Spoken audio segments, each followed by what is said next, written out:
Hey all, welcome to ShareTreck. It's the 10th of May 2022 and this is going to be a short video just to go over the earnings of Beam Therapeutics, and I'm also going to give you my opinion on what I think the results mean to me. With that said, let's get started.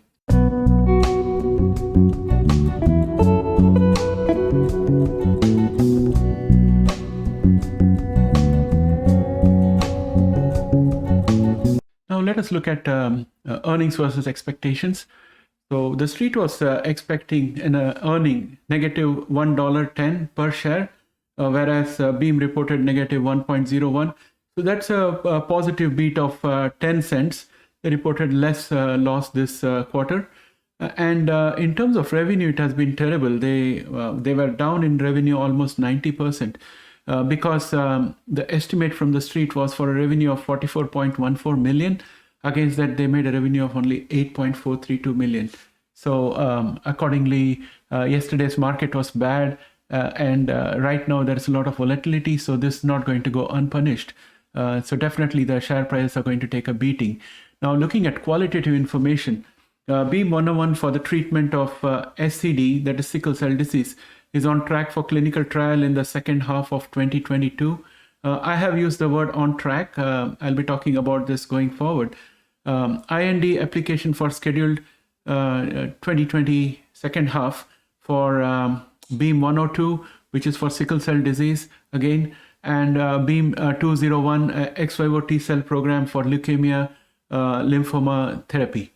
So those are the two things that are scheduled for second half of 2022 for IND enabling application. That's what we have from the earnings call.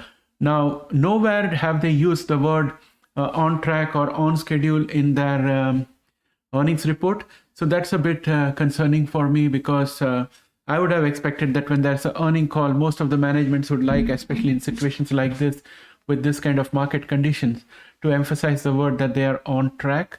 So I didn't find strong words that would communicate to me that their programs are on track. We can understand a little bit of wriggle room here and there, but using the word on track at a high level conveys that overall everything is going well. So I personally didn't, it could just be me. Maybe if you read the transcript and if you come up with a different conclusion, you can put it in the comments below.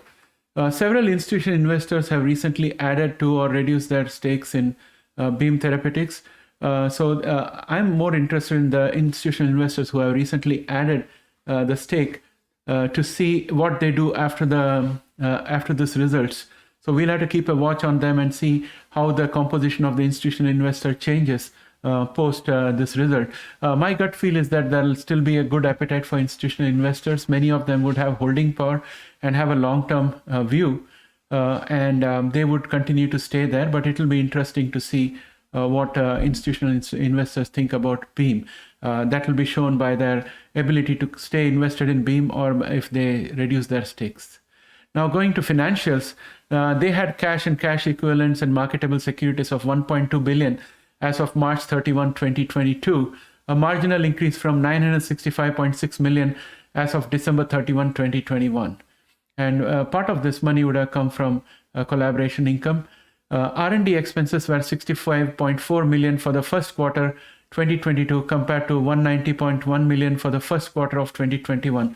On the surface, this looks like they have done a lot of cost cutting in the first quarter of 2022, but that's a misnomer, because there was a $150 million expense in the first quarter of 2021 related to in-process research and development acquired from Guide Therapeutics Inc. So Q1 2021 R&D spending excluding that was 40 million. So we are up 25 million this quarter, which is almost double of what we spent in the first quarter of 2021 on R&D expenses. So in a way, the cost of R&D has gone up. As I mentioned for CRISPR, I'm happy that the cost is going up because that shows the earnestness with which they are working on their pipeline candidates. But Beam doesn't have as many candidates in the pipeline as CRISPR does. So we'll have to see what this increase constitutes of, and that will give us an idea. Right now, I don't have that kind of information, but the jump doesn't overly concern me, because there seems to be enough funds in the balance sheet, and we also need a bit of increase in R&D expenses in order to progress the items in the pipeline. So I'm not too much worried about it, but just remember that the 65.4 million to 190.01 is not an apples to apples comparison. It should actually be 65.4 million compared to 40 million of first quarter. So almost we are spending twice as much here.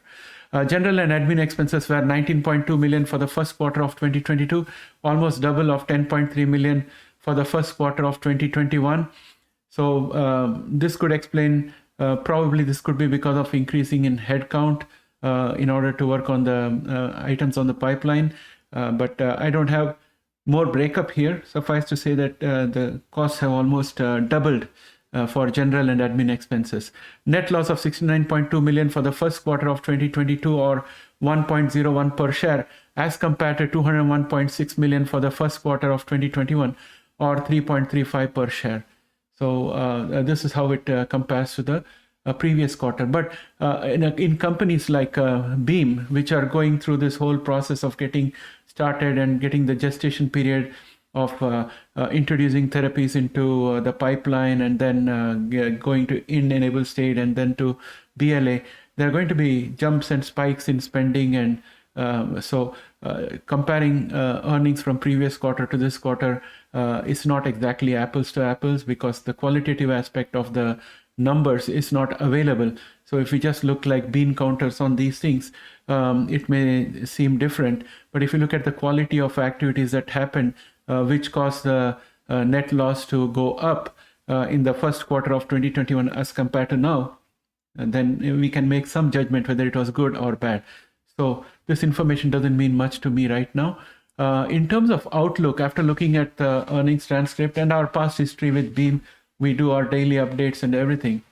I feel that the concern for Beam, in my mind, is basically that CTX001 is a highly competitive SCD field. So CTX is CRISPR's, which is at the lead of this pack. So Beam is also competing in sickle cell therapy with its own candidates. It has got 2 candidates for sickle cell therapy. So they are behind CRISPR, in my opinion, in terms of where they are in the FDA approval stage for SCD. CTX001 from CRISPR Therapeutics and Vertex is definitely ahead of the pack. So Beam has to catch up very fast because the field will then attract a lot of competition. There are other companies apart from CRISPR Therapeutics who are also working on sickle cell disease, taking different approaches, and there are other therapies also available. That's one concern of mine. And CTX001 is a lead candidate for Beam Therapeutics right now. Analysts are likely to cut price targets for Beam after this result. That's most likely to happen. And also, as I said, we should watch what the institutional investors are doing. So if the institutional investors move out, then probably we have to see the financial position of the company going forward. Right now, they are in a good situation because the Pfizer collaboration is worth up to 1.35 billion with milestone payments attached to it. So Beam doesn't have any fear of running out of cash, but they have to meet and qualify the milestones for Pfizer in order to get more money. Suffice to say that they have reserved revenues. They just need to work, perform, and deliver in order for Pfizer to release the money. So that to that extent, I think they have got funding. Base editing is in a class of its own, and it's very, very narrow and specific. So that makes it less risky, in my opinion, as compared to the other approaches that are out there. Overall, I think Beam, after this result, is likely to have analyst downgrade. But in the long run, Beam is a good company. I wouldn't bet too much on their sickle cell disease therapy, mainly because multiple companies are in a state of coming closer to BLA, and some of them could finish ahead of Beam with FDA approval. So the pricing and other pressures will start coming in those therapies. Therefore, I would be more bullish on Beam if any of its other therapies were to pick up. That brings me to the end of this presentation. I've tried to keep this very short so that it can be like a 10 or 15 minute video which you quickly digest and go ahead, because I'm working on other companies' earnings result to deliver to you. But in one of the weekend videos, I'll take a deep dive into Beam for you. With that said, please press a like if you like this video. And if you have not subscribed, please subscribe and help us grow this community. Thanks and have a great day. Bye for now.